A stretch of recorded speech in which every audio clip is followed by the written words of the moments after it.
ವಾಹನ ಪ್ರಿಯಾಯ ಸೂರ್ಯಕೋಟಿ ತೇಜಸೆ ಅಪರ್ಣಾಯ ವಿಹಾರಿಣೆ ಫಣಾಧರೇಂದ್ರ ಧಾರಿಣೆ ಸದಾ ನಮಃ ಶಿವಾಯತೆ ಸದಾಶಿವಾಯ ಶಂಭವೇ. ಆಸ್ತಿಕ ಬಂಧುಗಳೆಲ್ಲರಿಗೂ ಇಂದಿನ ದೇಗುಲ ದರ್ಶನ ಕಾರ್ಯಕ್ರಮಕ್ಕೆ ಆತ್ಮೀಯವಾದ ಸ್ವಾಗತ. ಎಲ್ಲರಿಗೂ ನಮಸ್ಕಾರಗಳು. ಇವತ್ತು ನಾವು ನಿಟಿಲಾಪುರದ ಶ್ರೀ ನಿಟಿಲಾಕ್ಷ ಸದಾಶಿವ ದೇವಸ್ಥಾನಕ್ಕೆ ದೇಗುಲ ದರ್ಶನಕ್ಕಾಗಿ ಹೋಗುತ್ತಾ ಇದ್ದೇವೆ. ಆತ್ಮೀಯ ಭಗವದ್ಭಕ್ತರೇ, ಮಂಗಳೂರು ಬೆಂಗಳೂರು ರಾಷ್ಟ್ರೀಯ ಹೆದ್ದಾರಿ 48ರಲ್ಲಿ ಸಾಗುವಾಗ ಕಲ್ಲಡ್ಕ ಎಂಬ ಪುಟ್ಟ ಪಟ್ಟಣ ಸಿಗುತ್ತದೆ. ಇಲ್ಲಿಂದ ಮುಂದಕ್ಕೆ ವಿಟ್ಲಕ್ಕೆ ಹೋಗುವ ರಸ್ತೆಯಲ್ಲಿ 1 ಕಿಲೋಮೀಟರ್ನಷ್ಟು ಚಲಿಸಿದಾಗ ನಮಗೆ ಮಂಚಿಗೆ ಹೋಗುವ ರಸ್ತೆ ಸಿಗ್ತದೆ. ಈ ಮಂಚಿಗೆ ಹೋಗುವ ರಸ್ತೆಯಲ್ಲಿ ಸುಮಾರು 3 ಕಿಲೋಮೀಟರ್ನಷ್ಟು ಸಾಗಿದಾಗ ನಿಟಿಲಾಪುರ ದೇವಸ್ಥಾನಕ್ಕೆ ಹೋಗುವ ದ್ವಾರವು ಸಿಗುತ್ತದೆ. ಈ ದ್ವಾರದಿಂದ ಒಂದು ಅರ್ಧ ಕಿಲೋಮೀಟರ್ ಚಲಿಸಿದಾಗ ನಮಗೆ ನಿಟಿಲಾಪುರ ಶ್ರೀ ನಿಟಿಲಾಕ್ಷ ಸದಾಶಿವ ದೇವಸ್ಥಾನವು ಕಾಣಸಿಗುತ್ತದೆ. ಇಕ್ಕೆಲೆಗಳಲ್ಲಿ ಹಸಿರು ಹಸಿರಾದ ವನರಾಶಿಗಳು ಭಕ್ತಿಯಿಂದ ತಲೆದೂಗುತ್ತಾ ನಮ್ಮನ್ನು ಸ್ವಾಗತ ಕೋರುತ್ತವೆ. ದಕ್ಷಿಣ ಕನ್ನಡ ಜಿಲ್ಲೆಯ ಬಂಟ್ವಾಳ ತಾಲೂಕಿನ ಗೋಳ್ತಮಜಲು ಗ್ರಾಮದಲ್ಲಿ ಶ್ರೀ ನಿಟಿಲಾಪುರ ಶ್ರೀ ನಿಟಿಲಾಕ್ಷ ಸದಾಶಿವ ದೇವಸ್ಥಾನವು ನೆಲೆಗೊಂಡಿದೆ.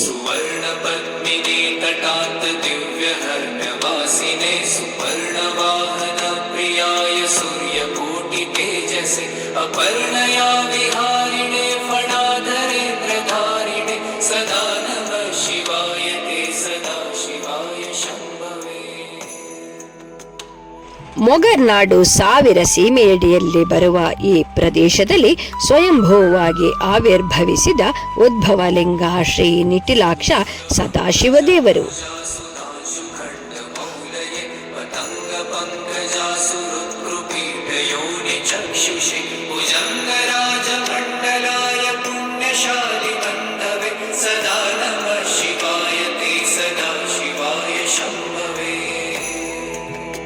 ಇಲ್ಲಿ ಭಕ್ತಿ ಶ್ರದ್ಧೆಯಿಂದ ದೇವರನ್ನು ಪೂಜಿಸಿ ಸೇವಾ ಕೈಂಕರ್ಯವನ್ನು ಶುದ್ಧ ಮನಸ್ಸಿನಿಂದ ಮಾಡಿದರೆ ಇಷ್ಟಾರ್ಥಗಳು ನೆರವೇರುತ್ತವೆ ಎಂಬುದು ಭಕ್ತರ ಅಚಲ ನಂಬಿಕೆ.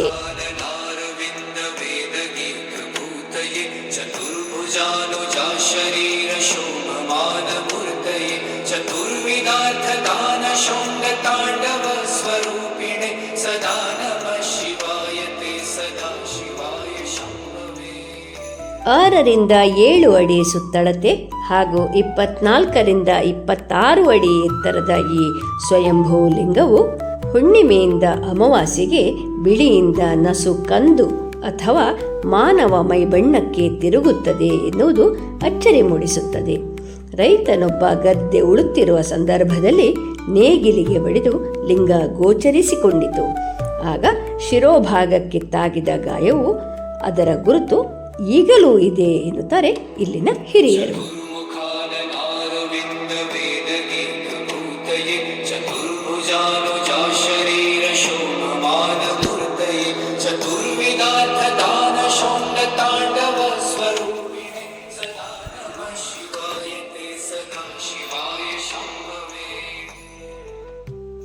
ಕಾರಣೀಕ ಹೊಂದಿರುವ ಈ ಕ್ಷೇತ್ರದಲ್ಲಿ ಸದಾಶಿವ ದೇವರು, ಶ್ರೀ ಮಹಾಗಣಪತಿ, ಶ್ರೀ ಶಾಸ್ತ, ಶ್ರೀ ಕುಮಾರಿ ದೇವಿಯ ಗುಡಿಗಳಿವೆ. ಶಿವನ ದೇವಸ್ಥಾನವಾದುದರಿಂದ ಇಲ್ಲಿ ಅಲಂಕಾರ ಆಡಂಬರಕ್ಕೆ ಹೆಚ್ಚು ಪ್ರಾಮುಖ್ಯತೆ ಇಲ್ಲ. ಆದರೆ ದೇವರ ಮಹಿಮೆ, ಪುರಾತನ ಧರ್ಮ ಸಂಸ್ಕೃತಿ ಪರಂಪರೆಯ ಬಗೆಗೆ ಹೆಚ್ಚು ಒಲವನ್ನು ಇರಿಸಿಕೊಂಡು ಮನಃಪೂರ್ವಕ ಭಕ್ತಿಯಿಂದ ನಡೆದುಕೊಳ್ಳುವುದೇ ಇಲ್ಲಿನ ವಿಶೇಷ.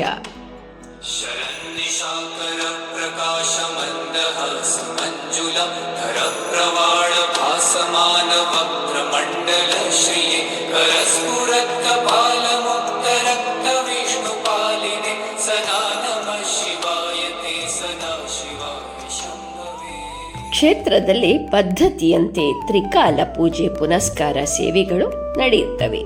ಉತ್ಸವಾದಿಗಳಲ್ಲಿ ತುಳುನಾಡ ವೈಭವ ಪರಂಪರೆಯನ್ನು ಕಾಣಬಹುದು. ಮಾರ್ಚ್ನಲ್ಲಿ ಸಂಕ್ರಾಂತಿಯಂದೇ ಇಲ್ಲಿನ ಜಾತ್ರೆ ಆರಂಭವಾಗುತ್ತದೆ. 5 ದಿನಗಳ ಈ ಉತ್ಸವಕ್ಕೆ ಏಳಾಯನ ಜಾತ್ರೆ ಎಂದು ಹೆಸರು. ಈ ಸಂದರ್ಭದಲ್ಲಿ ಭಕ್ತಾದಿಗಳು ಕರ್ಪೂರ ಸುತ್ತು ಅಥವಾ ಕರ್ಪೂರ ಸ್ತುತಿ ಎನ್ನುವ ವಿಶೇಷ ಹರಕೆ ಸಲ್ಲಿಸುತ್ತಾರೆ. ಈ ಆಚರಣೆಗೆ 6ರಿಂದ 7 ದಶಕಗಳ ಇತಿಹಾಸವಿದೆ. ಜಾತ್ರಾ ಸಂದರ್ಭದಲ್ಲಿ ಈ ಹರಕೆಯ ಕರ್ಪೂರ ಸುತ್ತುವ ಸಂದರ್ಭದಲ್ಲಿ ಎಲ್ಲಿ ನೋಡಿದರಲ್ಲಿ ಜನ ಕಿಕ್ಕಿರಿದು ಸೇರಿರುತ್ತಾರೆ ಎಂದು ಇಲ್ಲಿನ ಹಿರಿಯರು ಹೇಳುತ್ತಾರೆ.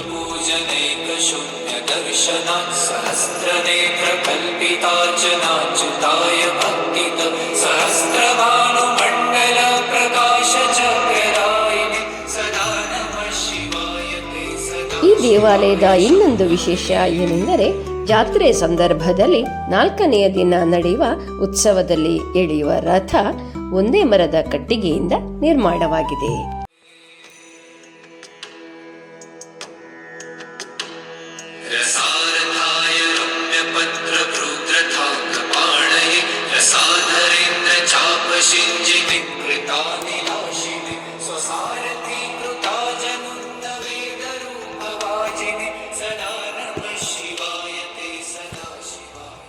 ಇತ್ತೀಚೆಗೆ ಇಲ್ಲಿ ಅತಿರುದ್ರ ಮಹಾಯಾಗವು ನಡೆದಿದೆ. ಆ ಯಾಗದಲ್ಲಿ 300ರಷ್ಟು ಋತ್ವಿಜ್ಞರ ಉಪಸ್ಥಿತಿಯಲ್ಲಿ 11 ಯಜ್ಞಕುಂಡಗಳಲ್ಲಿ ನಡೆದ ಈ ಕಾರ್ಯಕ್ರಮದಲ್ಲಿ ಊರ ಹಾಗೂ ಪರ ಊರ ಸಹಸ್ರಾರು ಭಕ್ತರು ಆಗಮಿಸಿ ಪ್ರಸಾದ ಸ್ವೀಕರಿಸಿ ದೇವರ ಕೃಪೆಗೆ ಪಾತ್ರರಾಗಿದ್ದಾರೆ.